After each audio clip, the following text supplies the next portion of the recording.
Добро пожаловать в пространство подкаста «Точка резонанса». Сегодня у нас необычный выпуск. Мы будем обсуждать не совсем классическую литературу, но история создания этого сценария настолько захватывающая и глубокая, что мы просто обязаны были выбрать эту тему из смежной сценарной области. Наше сегодняшнее исследование посвящено анатомии абсолютно глобального феномена южнокорейского сериала «Игра в кальмара». У нас на столе лежат финансовые отчеты платформы, глубокие социологические разборы, архитектурные анализы и откровенные интервью самого создателя. Миссия этого выпуска — понять, каким образом сериал, который задумывался как жесточайшая критика капитализма, в итоге стал его же главным коммерческим триумфом, и какие скрытые, по-настоящему пугающие смыслы заложены в его структуру. Да, это невероятно интересная тема. Но прежде чем мы начнем наше погружение в материал, мне нужно сделать одно очень важное уточнение для всех, кто нас слушает. Да, конечно. В источниках, которые мы сегодня анализируем, присутствует множество острых политических тем. Это и критика капитализма, и марксистские метафоры, забастовки рабочего класса, обсуждение введения военного положения в Южной Корее, и отсылки к американской политике. И в рамках нашего анализа мы сохраняем абсолютный политический нейтралитет. 100%. Мы просто исследователи. Именно. Мы не занимаем чью-либо сторону. Наша единственная цель — беспристрастно передать те идеи, факты и смыслы, которые, были заложены в оригинальных материалах создателями сериала и исследователями этого феномена. Давайте это разберем с самого начала, потому что за любым масштабным произведением всегда стоит личная история автора. А путь режиссера и сценариста Хван Дэн Хёка — это не просто какое-то преодоление трудностей. Это, просто эталонный производственный ад. Да, иначе и не скажешь. Насколько известно из его интервью, оригинальный сценарий был написан еще в 2008 или 2009 году. В то время автор сильно вдохновлялся японской мангой о выживании, и можно только представить уровень отчаяния, когда последующие 10 лет этот текст просто отвергали все подряд. Десятилетия тотального бойкота. Абсолютно. Студии, инвесторы, продюсеры все в один голос твердили, что это слишком жестоко, слишком гротескно и совершенно не имеет коммерческого потенциала. И этот период отказов, он ведь сопровождался глубочайшим личным кризисом. Согласно биографическим данным, в те годы создатель проекта жил вместе с матерью и бабушкой в рабочем районе Сеула. Ситуация была настолько критической, что в какой-то момент ему пришлось приостановить работу над текстом из-за крайней нужды. Жутко звучит. Да. И в источниках приводится поразительная деталь. Чтобы оплатить базовые счета и просто купить еду, режиссеру пришлось продать свой рабочий ноутбук. Всего за $675. Кошмар. Продать инструмент, которым ты создаешь дело всей жизни. Вот именно. И этот личный опыт нахождения на социальном дне, постоянное наблюдение за людьми, тонущими в кредитах, они сформировали психологическое ядро главного героя – Сон Ги Хуна. Проекту дали зеленый свет только во время пандемии, когда классовое неравенство обострилось настолько, что метафора смертельных игр за деньги вдруг перестала казаться преувеличением. И вот здесь начинается самое интересное и одновременно самое пугающее. Когда производство наконец запустилось, физическая цена этого долгожданного успеха оказалась просто шокирующей. Снимать такой проект — это колоссальный труд, а Хван Дол Хёк взял на себя роли сценариста, режиссера и продюсера всех 9 эпизодов первого сезона. Немыслимая нагрузка для одного человека. Да, и от этого экстремального напряжения система буквально начала разрушать его организм. В отчетах сообщается, что из-за стресса он потерял 8 или 9 зубов во время съемок первого сезона. 8 или 9 зубов? Это просто физическое воплощение того стресса. Да. А работая над продолжением, он лишился еще 2, так как в безумном графике просто не находилось времени на визит к стоматологу для установки имплантов. Это с более широким контекстом, то обнаружим невероятно горькую иронию, касающуюся финансовой стороны вопроса. Давайте посмотрим на цифры из отчетов, которые у нас лежат. Производственный бюджет первого сезона составил $21,4 миллиона. Довольно скромно по меркам современных блокбастеров. Верно. При этом сгенерированная для стриминговой платформы ценность, так называемый показатель Impact Value, который отражает конвертируемую прибыль от новых и удержанных подписчиков, достигла почти $900 миллионов. 900 миллионов — это же 40-кратный возврат инвестиций. Да. Невероятные цифры. Но, насколько я понимаю, сам автор не стал миллиардером после этого? В том-то и парадокс. По условиям первоначального контракта создатель этого антикапиталистического шедевра отказался от всех прав на интеллектуальную собственность и не получал никаких роялти от последующих просмотров. Ему выплатили скромный фиксированный гонорар. То есть человек, написавший историю о безжалостной эксплуатации уязвимых людей, сам стал классической жертвой корпоративной машины. Именно так. В интервью он открыто признавался, что ко второму сезону вернулся во многом ради денег, чтобы, наконец, получить справедливую финансовую компенсацию за свой колоссальный труд. Это действительно заставляет задуматься о природе индустрии развлечений. При этом тот самый гротеск, за который сценарий ругали в начале нулевых, он ведь прорастал из очень реальной и болезненной почвы. В сюжете есть линия, где главный герой вспоминает незаконное увольнение с завода Dragon Motors и гибель своего коллеги от рук полиции во время протеста. Да, многие зрители думают, что это просто выдуманная драма. Да-да, просто предыстория персонажа. Но исследователи отмечают, что у этого эпизода есть вполне конкретные исторические корни. Более того, исторические прототипы этих событий поражают своей жестокостью. Аналитики указывают, что это прямая отсылка к реальной забастовке на автомобильном заводе Сангьонг в Южной Корее в 2009 году. Тогда произошло массовое сокращение 2600 рабочих. Огромная цифра для одного предприятия. И отчаявшиеся люди организовали оккупацию завода, которая длилась 77 дней.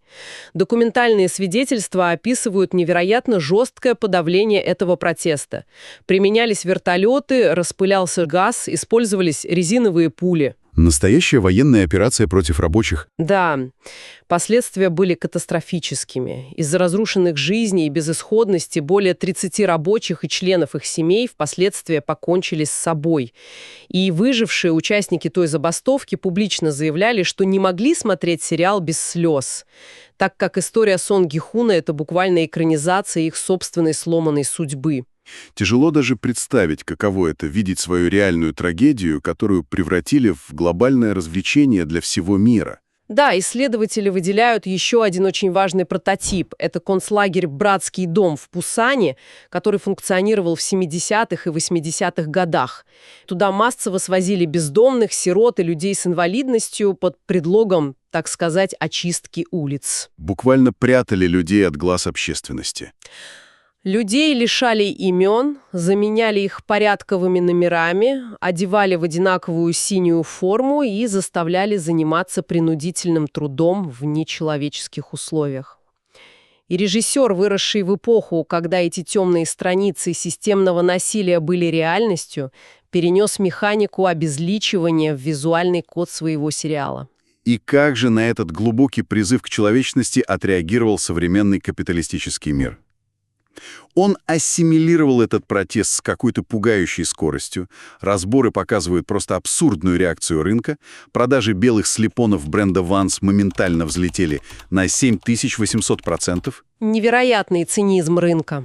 Да, поисковые запросы на белую обувь без шнурков выросли почти вдвое.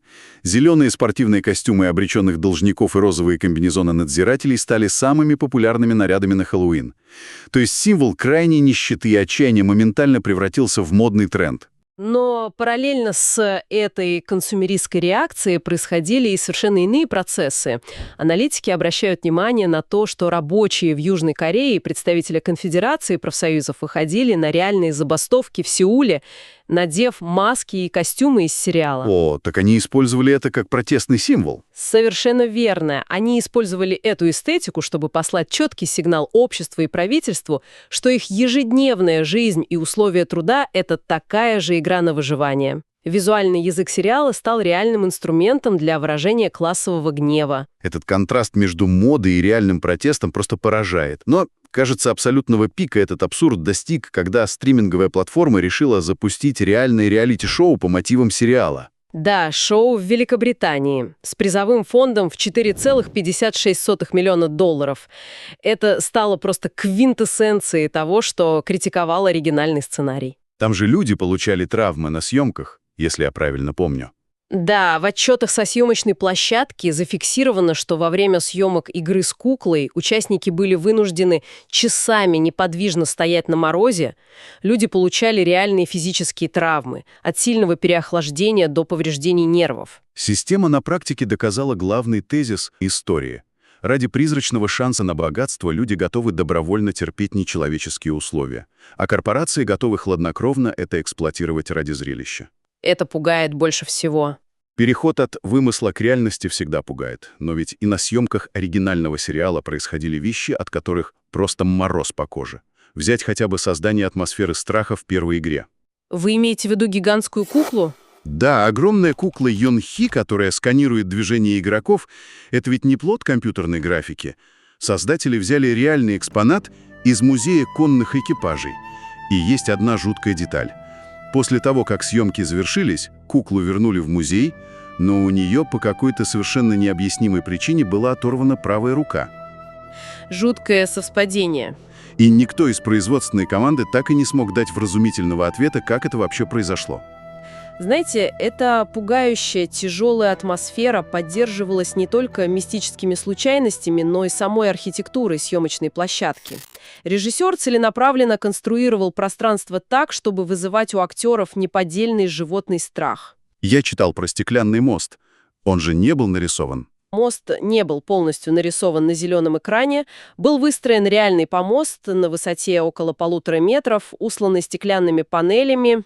И еще один момент – те самые культовые зеленые костюмы. Они намеренно шились из самого дешевого, некачественного материала. Был побочный эффект. Когда толпа из 456 человек начинала метаться в закрытом павильоне, в воздух поднималась плотная едкая пыль от этой дешевой ткани. Актеры буквально задыхались, у них краснели лица от аллергии и нехватки кислорода. То измождение, которое транслируется с экрана, было абсолютно подлинным. Архитектура страха проявлялась и в зоне отдыха участников. Спальня, спроектированная арт-директором, сознательно напоминала гигантский склад. Многоярусные железные кровати, выстроенные до самого потолка, визуально превращали людей в складируемый инвентарь, который просто ждет своей утилизации. А рисунки? Да. Самая жестокая ирония кроется в деталях интерьера. Пиктограммы абсолютно всех предстоящих игр с самого начала были нарисованы на стенах этой гигантской комнаты. Они просто скрывались за рядами кроватей. Если бы участники не были так ослеплены страхом и не начали убивать друг друга по ночам, они могли бы увидеть эти подсказки по мере того, как спальня пустела. Что здесь действительно завораживает, так это эволюция смыслов и метафор во втором сезоне. Аналитики подчеркивают, что фокус критики смещается с механизмов дикого капитализма на более тонкие инструменты идеологического управления массами. Центральным элементом там становится система голосования. Та самая система с крестиком и ноликом. Да, система OX. После каждого раунда выжившие должны принять решение продолжить игру ради денег, нажав синюю кнопку, или прекратить этот кошмар, выбрав красную. В результате пол в спальне визуально разделяется на красную и синюю световые зоны, и исследователи видят в этом глубокую марксистскую критику иллюзии демократии. Люди начинают делиться на лагеря. Участники мгновенно разбиваются на племена, начинают обедать по разной стороне комнаты и в конечном итоге убивают друг друга исключительно из-за цвета бейджа. Это потрясающая метафора того, как правящий класс стравливает людей между собой. Вместо того, чтобы объединить усилия, осознать свою численную мощь и пойти против вооруженной охраны, отчаявшиеся участники направляют агрессию на таких же жертв системы, как и они сами. Именно так работает эта система разделения. Режиссер открыто заявлял, что на эту концепцию его вдохновил растущий глобальный тройболизм. И самое невероятное, это стало пугающим политическим пророчеством для самой Южной Кореи. В декабре 2024 года там разразился острейший политический кризис, было объявлено военное положение, полиция и армия возводили баррикады. Да, это просто невероятное совпадение. В своих интервью автор отмечал леденящую душу сходства вымышленного сюжета о разделенной комнате с реальными новостными кадрами. Это поднимает еще одну важную тему сериала – лицемерие системы. Это поднимает важный вопрос о лицемерии системной меритократии, главным идеологом которой в сериале выступает фронтман. Этот персонаж искренне верит и постоянно декларирует, что игры предлагают кристально честную модель мира. Да, он постоянно говорит о равенстве. Он утверждает, что здесь все имеют равные шансы, в отличие от коррумпированного внешнего общества. Он даже готов хладнокровно казнить собственных подчиненных за малейшее нарушение принципа равенства. Но социологические разборы показывают, что эта справедливость — лишь удобная ширма. Показателен момент в игре со стеклянным мостом. Да, когда один из участников начинает использовать свой реальный, накопленный годами профессиональный опыт стекольщика, чтобы по преломлению света отличать безопасное стекло от хрупкого. Организаторы понимают, что интрига пропадает. И что же делает этот поборник честных правил фронтмен? Он просто берет и выключает свет. Именно так работает эта иллюзорная система. Фронтмен отменяет собственные правила игры просто потому, что VIP-гостям становится скучно наблюдать за легким прохождением испытания. То есть меритократия и честная конкуренция поощряются только тогда, когда они служат развлечением для элит. Как только чьи-то навыки начинают угрожать интересам наблюдателей, правила мгновенно меняются. Совершенно верно. И раз уж мы заговорили про VIP-гостей, нам нужно обсудить самую мрачную деталь этого анализа. Исследователи находят пугающие параллели между «Тайным островом» в сериале и реальными громкими скандалами. В частности, делом Джеффри Эпштейна. Да, сходство острова VIP-гостей с островом Эпштейна просто бросается в глаза. Параллели, отмеченные в социологических разборах, действительно вызывают тревогу. Сходство прослеживается на нескольких фундаментальных уровнях. Во-первых, это абсолютная изоляция и суверенная безнаказанность. Остров выведен из-под юрисдикции любых законов. И все подписывают NDA. Да, существование острова защищено жесткими соглашениями о неразглашении, а безопасность обеспечивается вооруженными наемниками. Во-вторых, это восприятие уязвимых людей исключительно как расходного материала. Влиятельные фигуры за золотыми масками наблюдают за гибелью людей с азартом игроков на скачках. И ведь они все время повторяют, что люди там находятся добровольно. Это третий аспект – циничное создание иллюзии добровольного согласия. Организаторы повторяют эту мантру, но этот выбор продиктован исключительно крайней нищетой. Точно так же, как реальные преступники манипулировали финансовой нуждой своих жертв, юридически оформляя это как согласие. А те охранники в розовом, они ведь тоже часть этой параллели. Верно. И, наконец, важная деталь – армия слепых исполнителей. Надзиратели в розовых комбинезонах не миллиардеры и не садисты по своей природе. Это обычные люди, нанятые для обеспечения бесперебойной работы механизма за зарплату, которые намеренно игнорируют чудовищность происходящего. Поразительно осознавать, какое количество слоев спрятано в этом произведении. Даже музыка работает как изощренный инструмент пытки. В аналитических статьях часто упоминается этот диссонанс. Каждое утро участников будет легкий концерт Гайдна. Да, а потом звучит Штраус. Именно. Самый жуткий контраст возникает при использовании вальса Йоганна Штрауса на прекрасном голубом Дунае. Мелодия, написанная для того, чтобы поднять дух жителей Вены, звучит из громкоговорителей, чтобы успокоить людей, которые бредут по коридорам, залитым кровью. Элита эстетизирует смерть бедняков. Итак, что все это значит в сухом остатке? Как нам синтезировать этот огромный массив информации? Если свести воедино все изученные нами материалы, от финансовых отчетов до архитектурных разборов, вывод напрашивается очень глубокий. Перед нами произведение, которое в буквальном смысле создано кровью, потом и потерей здоровья своего автора. И зубов. Да, истории, которая прячет ключи к выживанию за больничными койками, стравливает людей в искусственных лабиринтах и использует классическую музыку для маскировки массового насилия. По мнению исследователей, сериал окончательно стер грань между мрачной вымышленной антиутопией и сухими сводками новостей. Наше исследование подходит к концу, но напоследок хочется оставить пищу для размышлений, которые выходят за рамки разобранных сцен, но органично вытекает из самой сути материала. Если сериал так убедительно доказал, что отчаявшихся людей можно заставить уничтожать друг друга просто из-за выбора красной или синей кнопки, каждый зритель может задаться вопросом. А в нашей собственной жизни, когда мы яростно защищаем свой цвет или свою группу в социальных сетях, кто те невидимые вип-гости, которые наблюдают за нашей разделенностью сверху и извлекают из этого выгоду? Это невероятно глубокая и пугающая мысль. Мне кажется, лучше итога для нашего разбора просто не найти. Это была «Точка резонанса». Обязательно подписывайтесь на наше сообщество ВКонтакте, чтобы не пропустить новые глубокие литературные расследования. До скорой встречи.